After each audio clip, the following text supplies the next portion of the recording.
Alrighty, welcome everybody.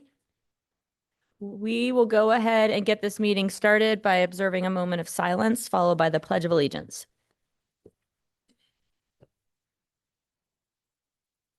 I pledge allegiance to the flag of the United States of America and to the republic for which it stands, one nation, under God, indivisible, with liberty and justice for all. Clerk, will you call the roll? Corliss, Here. Halliburton, Here. Morales, Here. Nash, Here. Stead, Here. Willetts, Here. all present. And now we've got minutes for approval. Madam Mayor, I move approval of the minutes of the regular meeting of March 26th, 2024. Second. We have a motion, a second. Clerk? Morales, Yes. Nash, Yes. Stead, Yes. Willetts, Yes. Corliss, Yes. Halliburton. Yes. All in favor, motion carries. And we have Jesse Lyle here with revised findings. Good evening, Madam Mayor and councilors. March 5th, 2024, we heard the development agreement modification for CAR 23-22. In discussion, it came out that there was a desire to see additional pedestrian connection and to come back with revised findings. So those were in your memo, and this has also been in front of the design review commission and approved with the pathway that was recommended. And I'm happy to answer any questions. Great, thank you. Okay, we'll need a motion to move them along. Madam Mayor, I move approval of the revised findings on CAR 23-00022. Second. We have a motion and a second. Clerk? Morales, Yes. Nash, Yes. Stead, Yes. Willetts, No. Corliss, Yes. Halliburton. Yes. 5 in favor, 1 opposed, motion carries. And now we have the consent agenda. Madam Mayor, I move approval of the consent agenda. Second. We have a motion and a second. Discussion? Clerk? Morales, Yes. Nash, Yes. Stead, Yes. Willetts, Yes. Corliss, Yes. Halliburton. Yes. All in favor, motion carries. Thank you. And we've got two ordinances on third reading. Madam- First reading. Madam Mayor, I ask unanimous consent that all ordinances on first reading be read by number and title only and filed for the second reading calendar. Without objection. ORD 10-24, an ordinance CAR 22-10 for property located at 2017 West Victory Road, amending zoning classifications of the city of Boise City to change the classification of real property, particularly described in section 1 of this ordinance in adjacent rights of way from A-1 open lands parks zone to R-3D/DA multifamily residential with design review and development agreement zone, setting forth a reasoned statement in support of such zone change and providing an effective date. ORD 11-24, an ordinance CAR 22-14 for property located at 2521 West Victory Road, amending zoning classifications of the city of Boise City to change the classification of real property, particularly described in section 1 of this ordinance and adjacent rights of way from A-1 open land parks zone to R-3/DA residential urban and development agreement zone, setting forth a reasoned statement in support of such zone change and providing an effective date. Thank you. And now we're going to move on to our public hearings. Excuse me. The first one, SUB 23-62. We've got Matt Dennis. Welcome, Matt, from the city. Do we have the applicant here? Stephanie? Welcome. We don't expect the neighborhood, or is that incorrect? Is Chris Cockrell or somebody from West Boise with us? All right. Is anybody here to testify on this item? Okay. After we hear staff's presentation, I'll check in to see if you're in agreement with terms and conditions, and we'll take it from there. Good evening, Madam Mayor, and thank you. The item before you is a preliminary plat for an industrial subdivision comprised of 3 buildable lots located at 8924 West Franklin Road on 3.6 acres in an M1D light industrial zone. And a general reminder that this application was submitted and reviewed under the purview of the Legacy Zoning Code. This item was previously heard by the Planning and Zoning Commission on March 11th, 2024, who unanimously recommended approval via their consent agenda. The applicant proposes to demolish the existing home and accessory structures on site in order to subdivide the property and construct a car wash, which has been reviewed and approved through a design review permit under the Legacy zoning code. The proposal maintains the existing vehicular access points on Franklin Road and Maple Grove Road. These access points will be limited to a right-in, right-out only design due to the proximity of the intersection to Franklin, due to the proximity of the intersection of Franklin Road and Maple Grove Road. The development will also provide a cross-access easement to the neighboring property to the east, as shown in blue. In accordance with service drive standards, no parking signs will be required along the service drive, and its width shall be limited to 20 feet where it intersects the public right-of-way. The proposal includes adequate landscape buffers along the perimeter of the site with Class 1 trees adjacent to Maple Grove Road along the west side of the property due to the presence of overhead power lines, as well as adjacent to the railroad property which borders the site to the north. Class 1 trees were chosen along the northern perimeter due to the agency comments received by the Union Pacific Railroad to avoid vegetation overhang. And Class 2 trees will be planted along the eastern and southern property lines. The planning team is supportive of retaining the existing attached sidewalk because the permanent slope easement, which runs along the entire street frontage of the site. In turn, the applicant has proposed a pedestrian connection through the site as shown in red. Further, the subsequent development of each newly created lot will be subject to design review approval, which will require the incorporation of streetscape standards. As conditioned, the proposal meets all of the requirements of the development code. In conclusion, the Planning and Zoning Commission recommends approval. Thank you. Any questions? Madam Mayor, Yes. no, everyone, no, we got a small agenda. There's a couple of things here that I had questions about. It looks like there's a proposed pedestrian pathway that goes kind of through the middle. This also abuts next to the railroad. And we have an identified pathway for the Pathways Master Plan along the railroad. Is that included on that northern boundary as well, an easement that protects the pathway? Madam Mayor, Commissioner Halliburton, the pathway is actually planned for the northern side of the railroad, so it doesn't border the subject property. Perfect, thank you. That it? Okay. Anything further? All right, I'll ask the applicant if you're in agreement with the terms and conditions of the staff report. Right, I'll just say for the record that the applicant said yes. Is anybody here to testify on this? Anyone online? Anything further for staff? All right, I'll close the public hearing. Madam Mayor, for a motion, I move approval of SUB 23-00062 preliminary plat for a commercial subdivision located at 8924 West Franklin Road on approximately 3.6 acres in an M1D light industrial with design review zone. Second, We have a motion and a second discussion. Madam Mayor. I'll just say that I support the motion. I seconded it, but it's consistent with Boise's City Development Code and Comprehensive Plan. I appreciate the applicant's acceptance of the conditions. I like the pathways and the landscaping that's been taken into consideration. So I want to applaud the staff for that too. Clerk, will you call the roll? Morales, Yes. Nash, Yes. Stead, Yes. Willetts, Yes. Corliss, Yes. Halliburton. Yes. All in favor, motion carries. Thank you. And now we've got Ivan.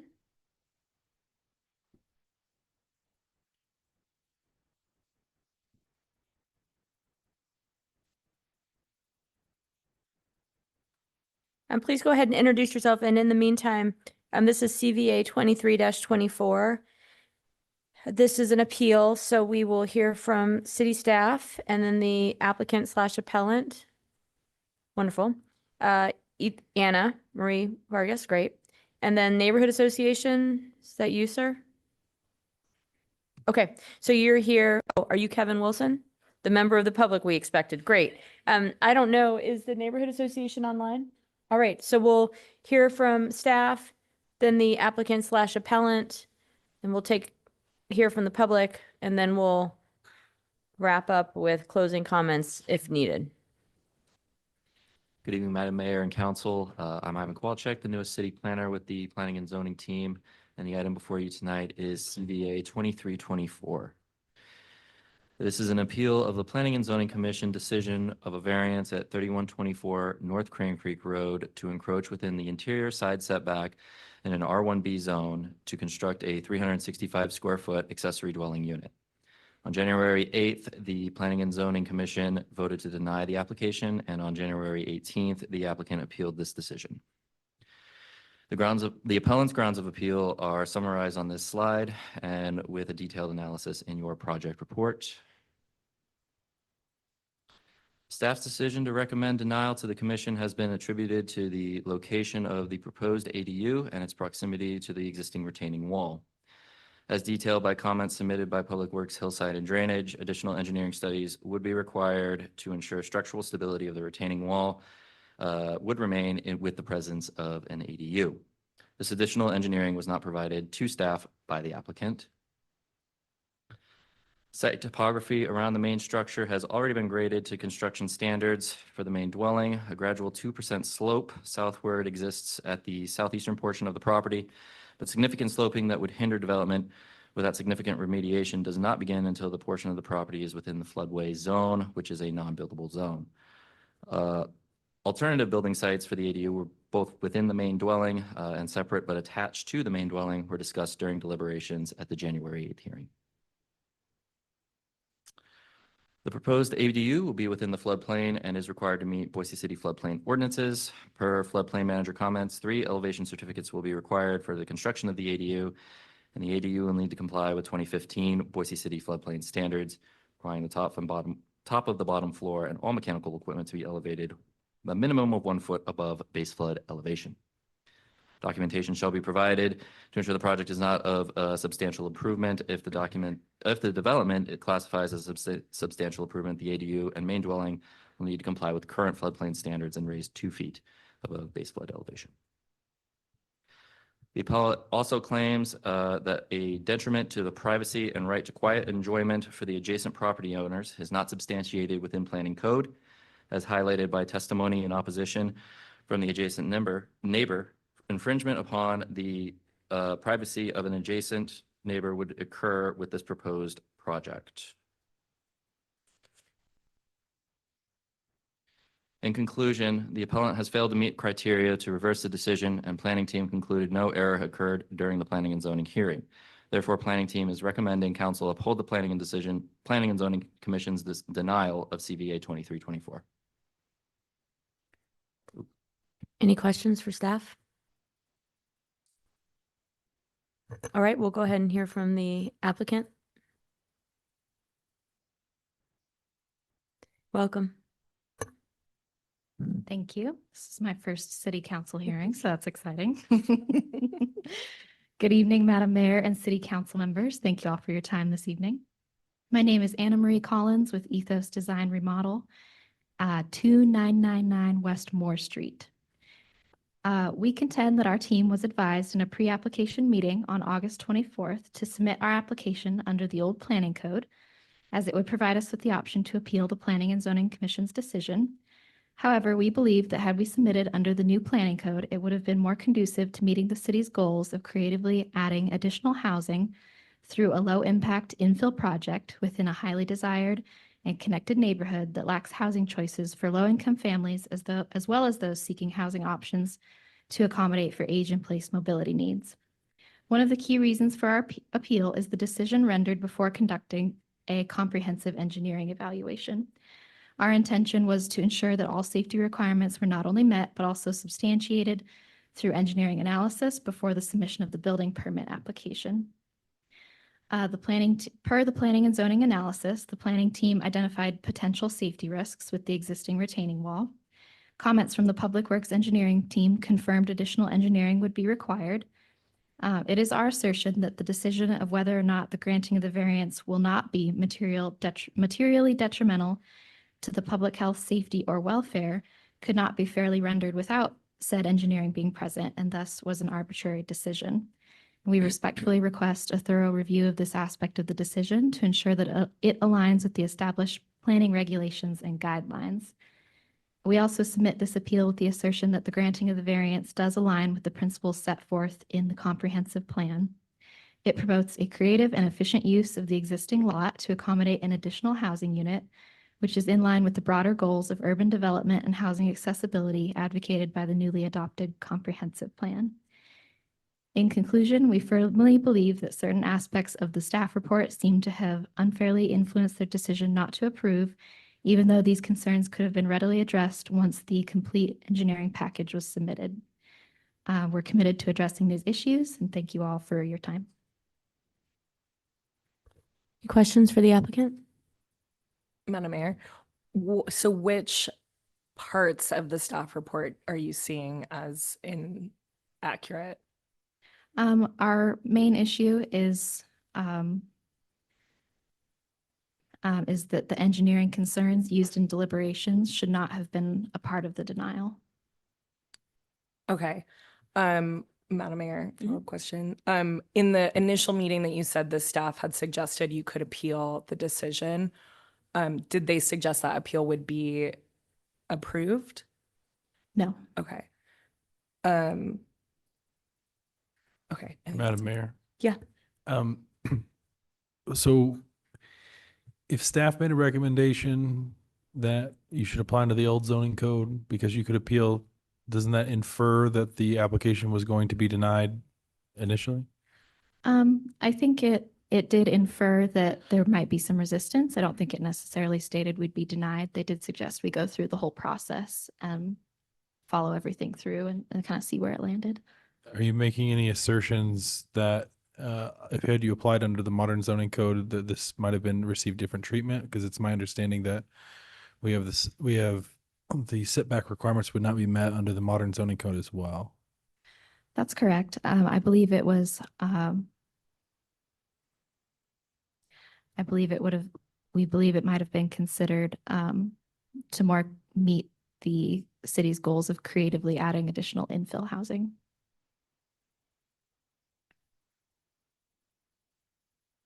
Other questions?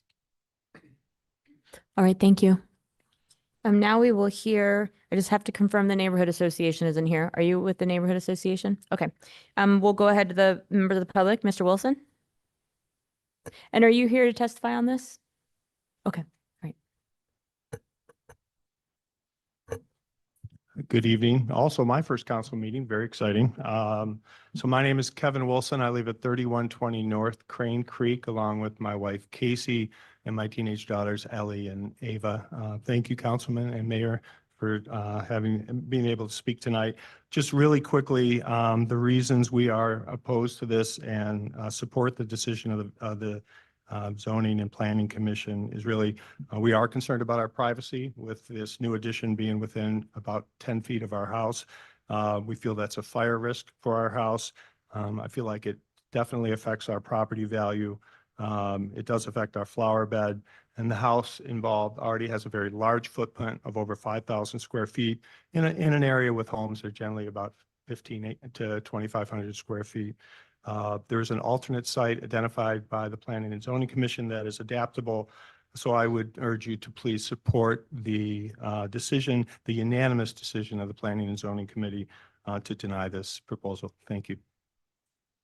Thank you. Happy to answer questions. Yeah, any questions for Kevin? Right, thank you. Anyone else online here in the room? All right, I'm just gonna read for the record that there's nobody else. So I'm going to then move this into closing arguments, and we go backwards. Madam Mayor, Yes. before closing arguments, can I ask a question of staff, and that way the applicant might be able to? Yep, let's do that. We'll do questions of staff, and then I'm getting confused again. I can't remember the order. Is it staff first and then the appellant closes? Appellant first and then staff? Right, no, I know. But so they go first and then staff closes. I thought it was the other way around.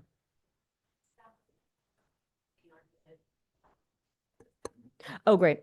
All right, that's right. Sorry. Alrighty. That's what you were trying to tell me and I wasn't tracking.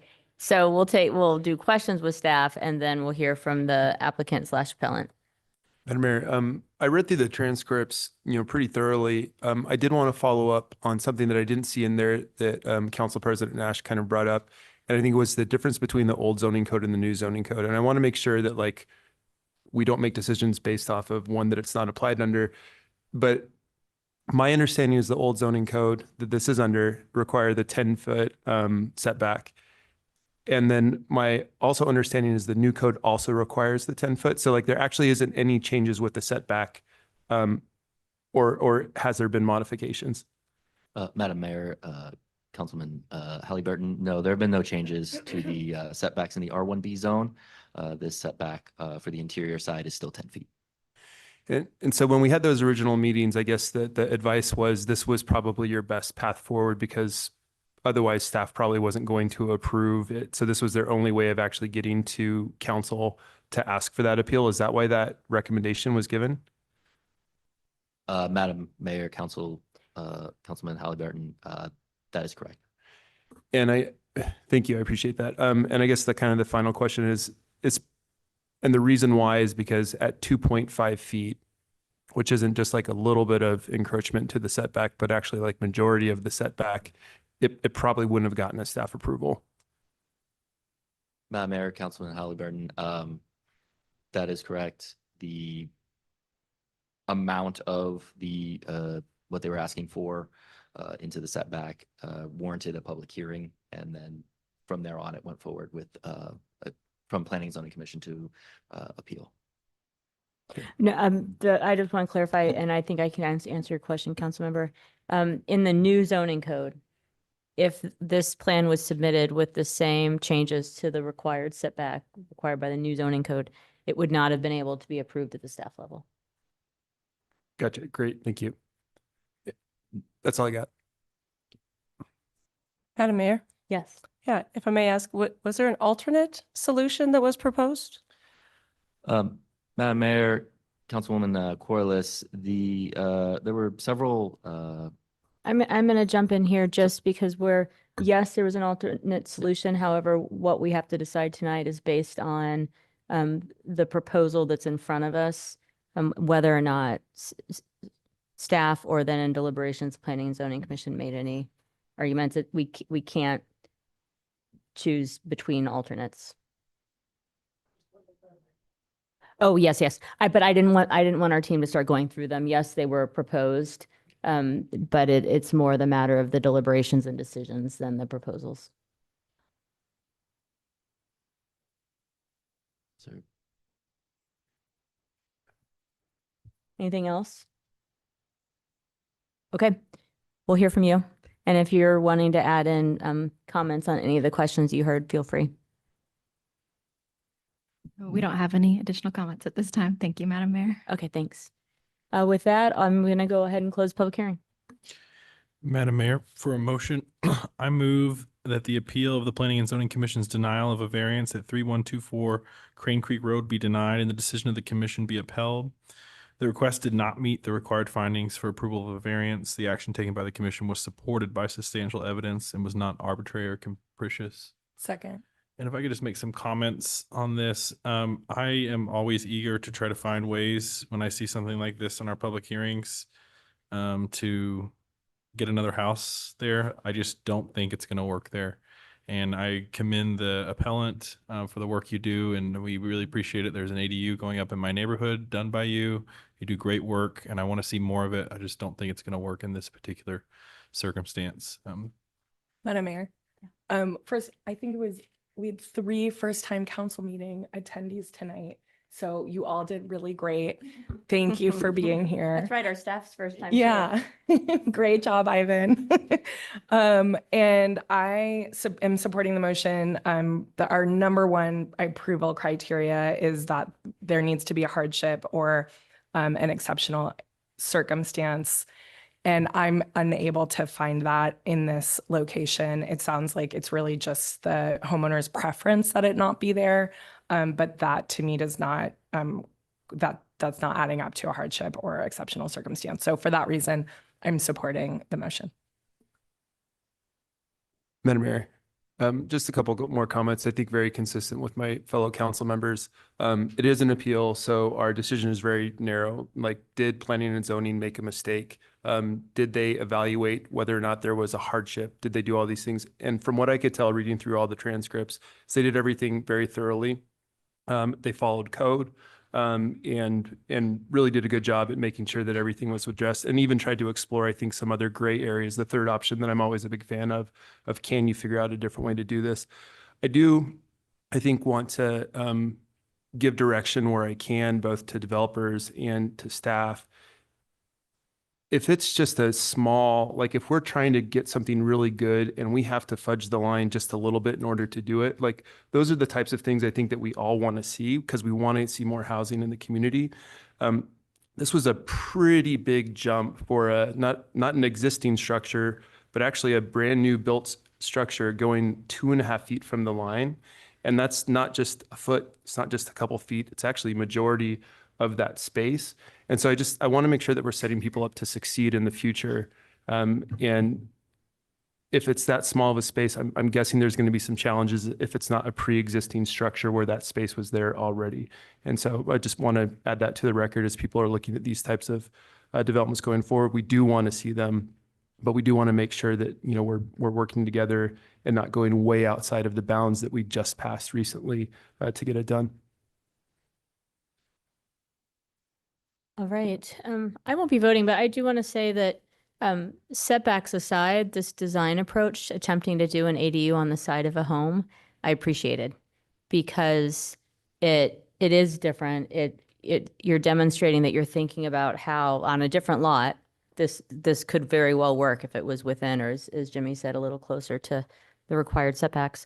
But rather than just looking at the traditional shape and structure that we all expect to see, like looking at how you can fit these into homes. When built, I doubt it would be noted, right, that there was something there. So I just appreciated the creativity of the design in a different location with a little bit more room in terms of setbacks as the council is deciding. And also I'll have the clerk now call the roll. Morales, Yes. Nash, Yes. Stead, Yes. Willetts, Yes. Corliss, Yes. Halliburton. Yes. All in favor, motion carries. All righty, with that, I'll take a motion to adjourn. Madam Mayor, move that we adjourn. Second. All in favor? Aye. Opposed? We're adjourned. Thanks, everybody.